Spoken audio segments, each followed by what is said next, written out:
準備3、2、1，開始。嚟到5月7日星期三，依家係中午12點17分。各位馬迷朋友，精神，仲有6個小時鬆啲，就會開跑今晚嘅第一場。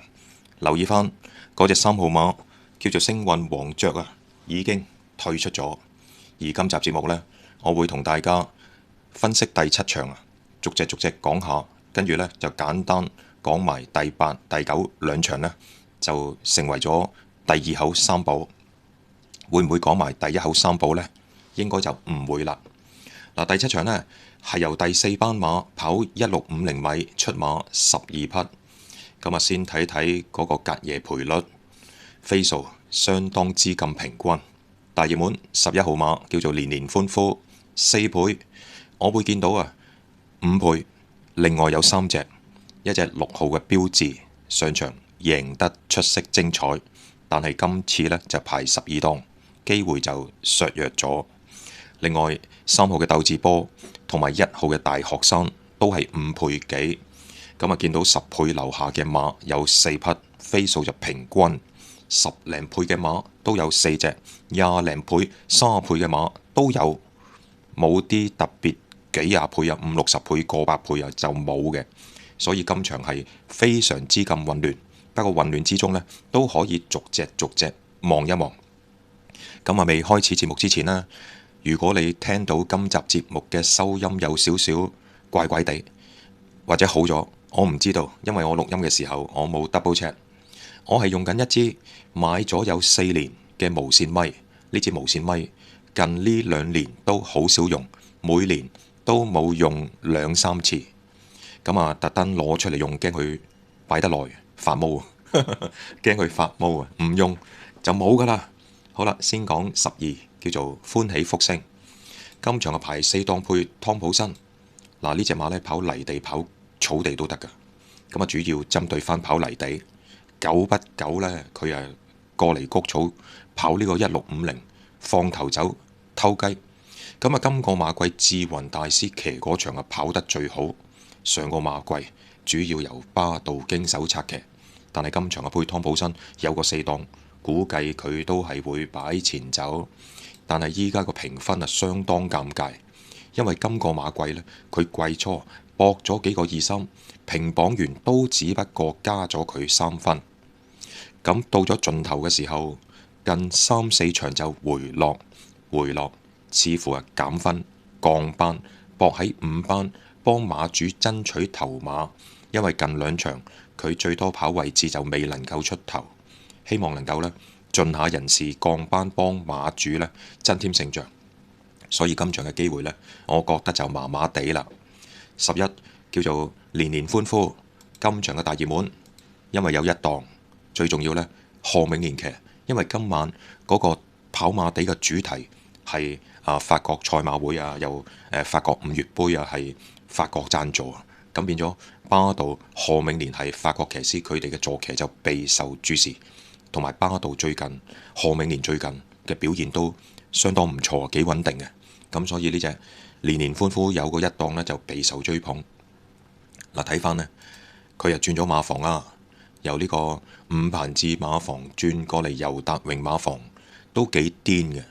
出賽次數啊，已經有15場，跑到季中接近季尾，已經跑第16場啊。咁但係都未出頭。我哋買三寶係咪要佢跑第1？咁佢不停跑第2、第3，出唔到頭。咁我哋又揀唔揀呢？其實真係可以唔揀嘅。因為睇翻佢15場，大部分都跑2、3，咁我哋買三寶係要佢跑第1，所以可以狠狠地飛咗佢。但係你可能會反問：喂，你飛咗佢，今次佢有1檔賀銘年法國跑今日嘅法國賽馬日，咁即係法國主題嘅賽馬日，咁會唔會今日跑得特別好易贏啊？贏咗咪當抽水咯，都話佢15次都贏唔到。第16次贏，咁你只能夠呢，就唔好彩咯。當10號輕鬆大笑，咁啊40倍喎，咁啊點睇佢嘅機會呢？嗱，出親都過百倍嘅，依家40倍，今晚呢，就挨近100倍噶啦。由1200，今場係跑1650。嗱，除非呢，佢係隱藏實力，初跑1200係短嘅，依家跑1650先至啱數，有個5檔副磅又輕啦。今場嚟個大變身，如果佢真係得，你就唯有同隻年年歡呼一樣，只能夠當唔好彩咯。9號馬主雄風，上次呢就跑返個第二，但係呢個第二係冇乜威脅啊，輸個半身位嘅咋，人氣我取嘅第二，輸俾邊隻馬呢？佢叫做標誌，跑第3翠兒威威，跑第4呢奮鬥輝煌。呢幾隻馬喺今晚喺唔同場次都有上陣嘅，而今場呢，嗰隻標誌就12檔，同隻馬主雄風再度碰頭。馬主雄風睇下幾多歲先，6歲。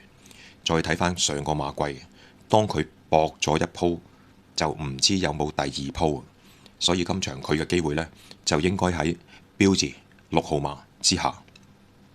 8號馬叫做歌舞團，周俊樂騎。5歲㗎啦，30部隊。嗱，睇返佢本身養喺大衛希斯馬房，由3班降4班，都冇追捧飛啊！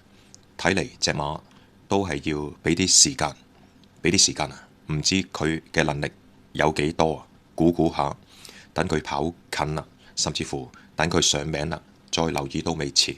我哋要揀隻 win 啊，唔係揀隻 pay 啊！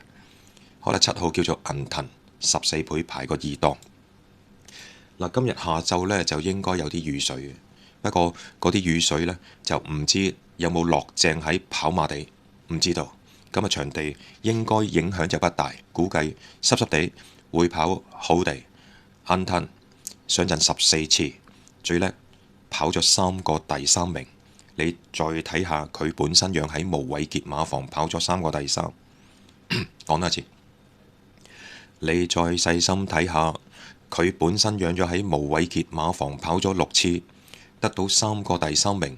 當時係喺第3班，之後上個馬季季尾就歸隊轉投沈集成馬房，結果呢3場都跑得差。今個馬季轉投不能睇小的廖康永馬房，堅啦啩，都跑得曳。上場啊轉過鄭俊偉馬房，咁大家都識計數啦。無偉傑唔得，我有句説話喎，叫做不能睇小無偉傑都唔得，沈集成啊大哥城都唔得，不能睇小的廖康永馬房都唔得，唔通鄭俊偉得？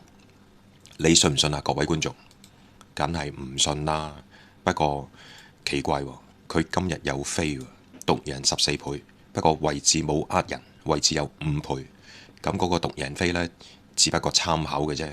但係如果呢，臨場啊，真係10零倍喎！臨場啊，開跑前15分鐘或者開跑前5分鐘，呢隻銀騰竟然係10零倍啊！鬼鬼地嘅。6號標誌12檔真係打咗個突啊！打咗多少折扣？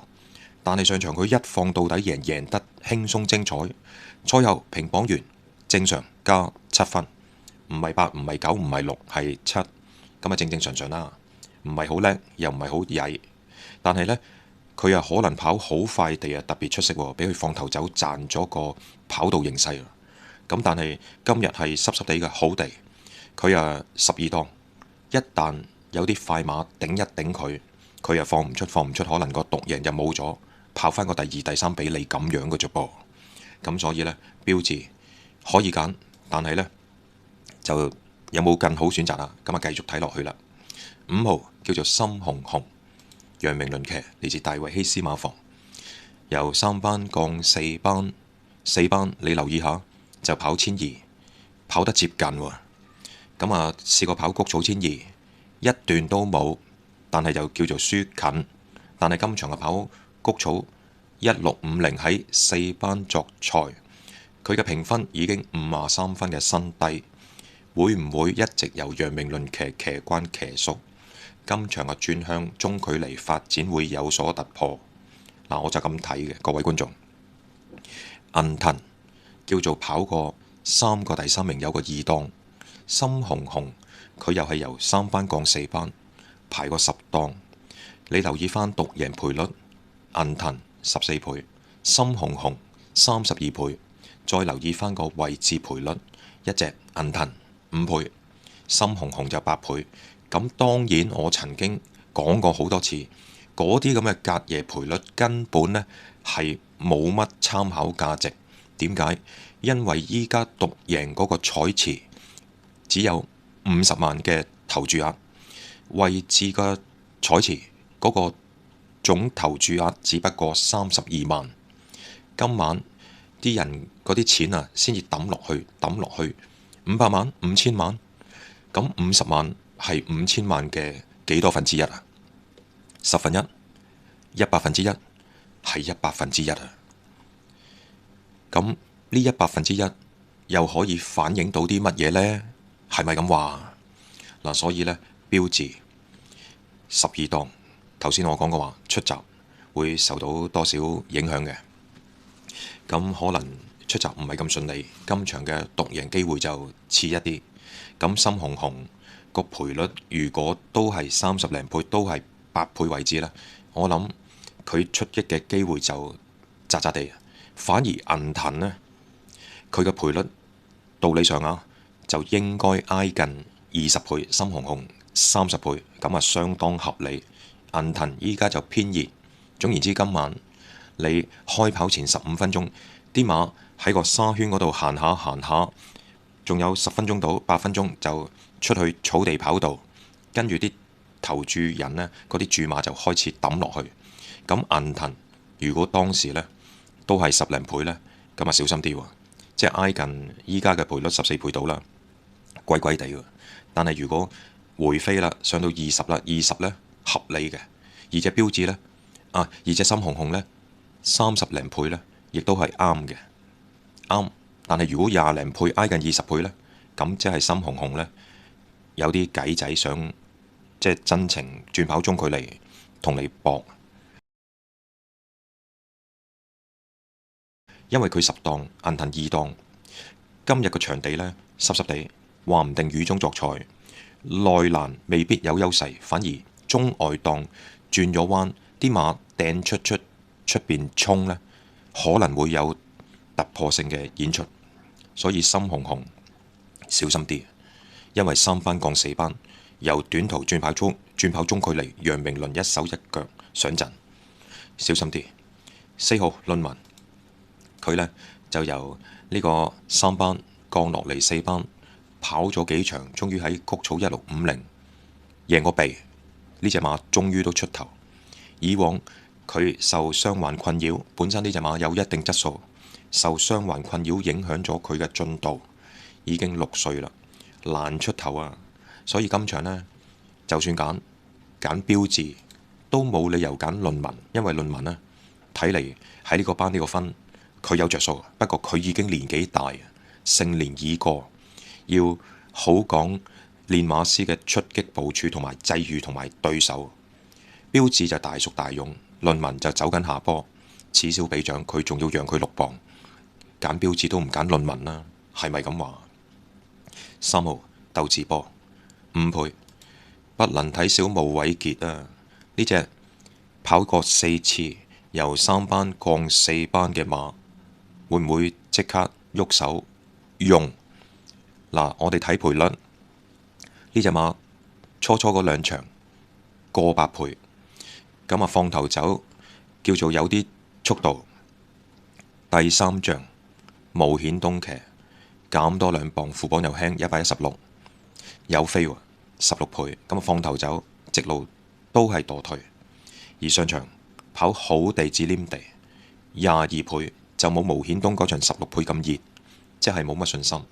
當時就60分，佢可以跑4班孭重磅，佢唔跑，再跑多1場，減多2分。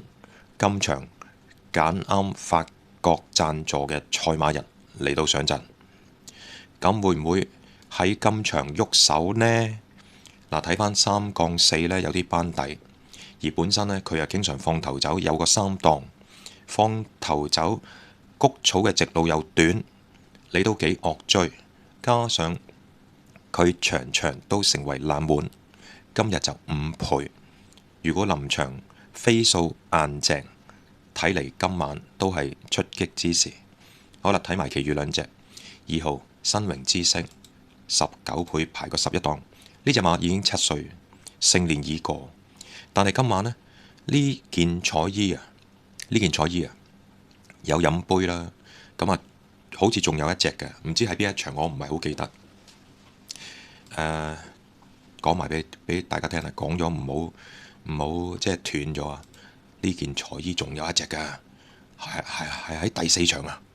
飛黃啊，係啦，冇錯啦，飛黃新榮之星飲杯呢係馬，近呢兩個馬季贏好多馬。咁啊呢隻新榮之星呢，佢後生嘅時候好叻㗎，佢又擺前走又得喎，居中後追又得喎，留到最後同你鬥爆一段都得㗎喎。不過成年已過啊嘛，咁佢由3班降4班，你睇翻上個馬季3降4。越嚟越近嘅時候，喺季尾啊6月一贏就2場。不過呢隻馬呢，嚟到今個馬季再次3班降4班，但係上場呢退出。我會睇翻傷患記錄，發燒退出咗，咁啊休息咗10日到啦。咁睇嚟佢上個馬季都落班都要減下分先至再喐手。今場配邊個呢？配班德禮。再睇翻上個馬季佢喐手，分別配潘頓同埋布文，配班德禮唔似樣㗎。好啦，1號叫做大學生，135磅。嗱，新榮之星上個馬季季尾喐手，分別就係配布文同埋潘頓。咁如果新榮之星係喐手，布文係咪會騎新榮之星啊？但係布文第一次騎大學生喎，咁你話佢係咪喐手啊？我覺得似喎。所以第7場呢，即係3寶嘅頭關7除8策，第一選應該係揀1號大學生。第二選從來都未跑過入3甲，但係今場我會揀佢3號鬥智波。兩隻馬都會擺前走嘅，你追我好過我追你啦。咁啊標誌都快，咁鬥智波同大學生都快，咁啊頂佢呢，咁啊沿途走喺外邊呢，咁啊吃虧咗噶啦。所以6呢，我就唔要啦。11都話跑15場都未贏過，唔要。咁啊其他較為好分嘅馬都似乎都似是而非嘅，所以3寶嘅頭關簡單揀2隻。1號大學生同埋3號鬥智波就係咁啦。好啦，跟住揀短咯，可以縮短個時間咯。咁啊，第8場我第一個心水呢，我會揀12號仗義。第二選我會揀4啊建測群英，咁啊好分喎，16倍喎。第3選2號馬魯，而第4選呢，先至揀翻潘頓嘅10號聖意。大熱門7號智勇名區要唔要？我唔係好想要，我諗住揀翻幾隻好分少少嘅。咁4隻嘅次序就講晒啦，但係估計呢，我都會揀晒4隻好分啊，揀多2隻都冇乜所謂嘅。希望搏佢跑隻好分啲出嚟，嗰口3寶尾派彩咪高啲咯。嗱，第9場第一選踏入咗上升軌，唔好摸佢個頂。7號叫做幸運星球。第二選我會揀5號時尚風趣。最後第3隻揀呢件彩衣旺啊，有個1檔4號飲杯，亦即係話頭關2隻，次關4隻，尾關3隻，幾多注呢？2、4得8，8、3就24，24注10蚊買就240，5蚊呢就120，就係咁啦。咁你覺得好貴？哎呀，好貴啊！5蚊注都120蚊。嗱，我講過好多次，我都再補充，你可以自己呢將嗰個馬匹嘅數量減到係1隻，頭關揀1隻，第二關1隻，尾關1隻，每場揀1隻呢，就係最低成本啦，就係10蚊雞，就係咁啦。咁你就唔好買咗10蚊，因為你要慳錢啊嘛，買每場1隻揀10蚊，而見到我揀出嚟嘅馬，哎呀冇揀，點不知跑嗰隻出嚟冇揀，嗱，自己慳咗錢買10蚊，而走咗寶唔中。最緊要我唔會笑啊！個意思即係話你要提醒翻，我慳咗錢，我買10蚊，你起碼唔使買120，唔使買240，你買10蚊，其實已經賺咗個成本啦，用低成本搏高派彩。而你譬如你頭關揀2隻啫嘛，你揀咗隻輸嘅，你又冇揀中隻贏嘅，好激氣。唔好激氣，得你一個人嘅啫，最多你聽下主持人嘅節目，多數時間賭仔都係自己一個人，要幫自己減壓，幫自己放鬆，先至能夠咧可以走更遠嘅路。袋錢入你袋啊，明唔明啊？自己一個人啊，單嫖獨賭，單嫖一個人都可以走去揾食。咁啊，獨賭一個人可以走去澳門，走去一個人都可以賭，一個人都可以嫖啊！單嫖獨賭，行差踏錯，定係翻去正途，就只有你一個人先至可以能夠剎停自己，控制住自己。好唔 OK？講到呢度，今晚直播見，拜拜。